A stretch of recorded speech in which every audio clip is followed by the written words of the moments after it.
Teringat awal tahun 2020, pejabat Indonesia bercandain COVID. Ada yang mengatakan corona tidak mungkin masuk ke Indonesia, mereka akan mati karena panasnya cuaca. Ada pejabat yang mengatakan mereka nggak mungkin masuk ke Indonesia karena orang Indonesia kebal, karena makan nasi kucing. Ada pejabat yang mengatakan lagi, masuknya susah, izinnya rumit, jadi mereka tidak mungkin bisa masuk. Sampai terakhir di gedung DPR tertulis, di spanduk, COVID dilarang masuk. Lu kata COVID bisa baca apa? Intinya melecehkan dan menganggap sepele di awal, mengakibatkan apa yang terjadi saat ini. Ambiar kesehatan dan ekonomi negara level bawah dan level tengah, kecuali yang dapat anggaran dan oligarki masih menganggap benar kelolaan negaranya. Yo monggo kowe sing jabat sakarep mula. Sekarang varian kedua Delta merajalela, menjadi gelombang kedua mengganas.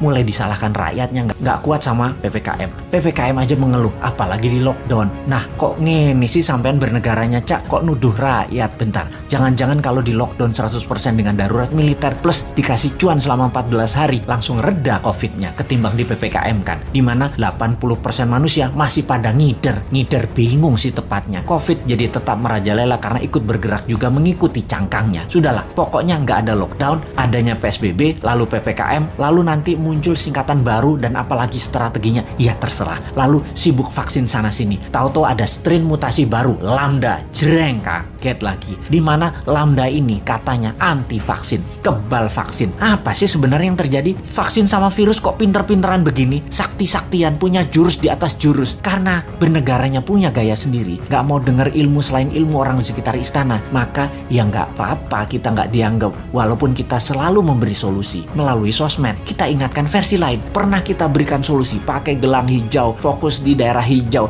dan pakai darurat militer, nggak digubris. Memang sih sudah pasti ide kita dilepeh, yowis rapopo. Kalau buat simulasi alternatif lain ada nggak? Pemerintah buat nggak? Skenario A, B, C, D, dan lain sebagainya. Sungguh loh, ini semua harusnya banyak alternatif yang kita buat solusi dengan banyak skenario. Ada skenario perang dunia, invisible war, skenario pandemi untuk tujuan politik, atau ini pandemi biasa. Oh lupa, selama hampir 2 tahun ini masih kekeh COVID itu pandemi biasa, bukan ada skenario konspirasi dan bisa selesai pakai vaksin. Dan pendapat ini dipegang kokoh, ngotot banget, COVID pandemi biasa dan selesai dengan vaksin. Itu keputusan maha benar. Kalau kita new mind punya banyak alternatif berpikir dan skenario bertindak, beda dengan old mind. Kalau ini adalah perang dunia, kita harus segera memutuskan ambil posisi dengan siapa kita berteman, dengan Nazi atau dengan sekutu. Kalau ala perang dunia kedua, kalau ini pandemi, biological war sama globalis, maka kita juga harus lobby internasional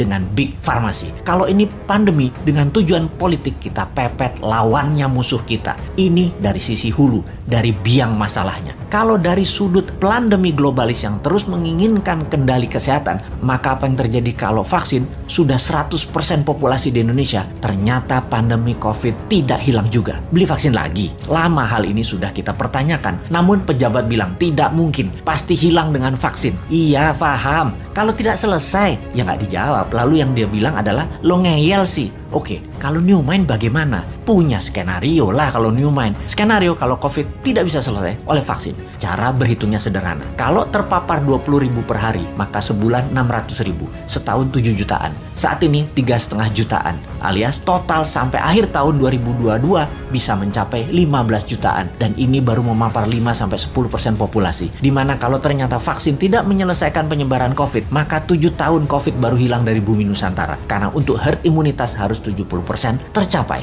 New Mind agar tidak bertele-tele solusi kesehatannya, ditambah memfokuskan solusi COVID adalah pakai imunoterapi, imunomodulator, stem cell, dendritic cell, multivitamin booster, dan sejenisnya selain vaksin yang ada. Pakai printing money modalnya supaya stok siap di akhir tahun 2021 ini. Kita tambah skenario, apa yang terjadi kalau setiap 3 bulan varian baru dimunculkan. Lambda yang terbaru misalnya, ini sudah diluncurkan dan sudah terdeteksi di 26 negara, sudah terpapar. Malaysia tuh masih 0 kasus, tapi sudah panik sejak bulan lalu dan mulai membuat persiapan macam-macam dilakukan. Karena yang lambda ini kebal terhadap vaksin. Imunitas tubuh manusia yang bisa menyelamatkan diri sendiri dikasih booster. Kalau pejabat sekarang tahu nggak ya tentang lambda, theta, upsilon yang bakal muncul? Atau tahu apa enggak juga kita nggak tahu. Punya rencana apa menanganinya juga kita nggak tahu. Atau nggak percaya bakal ada lambda, bakal ada upsilon, bakal ada theta seperti awal tahun 2020 kemarin.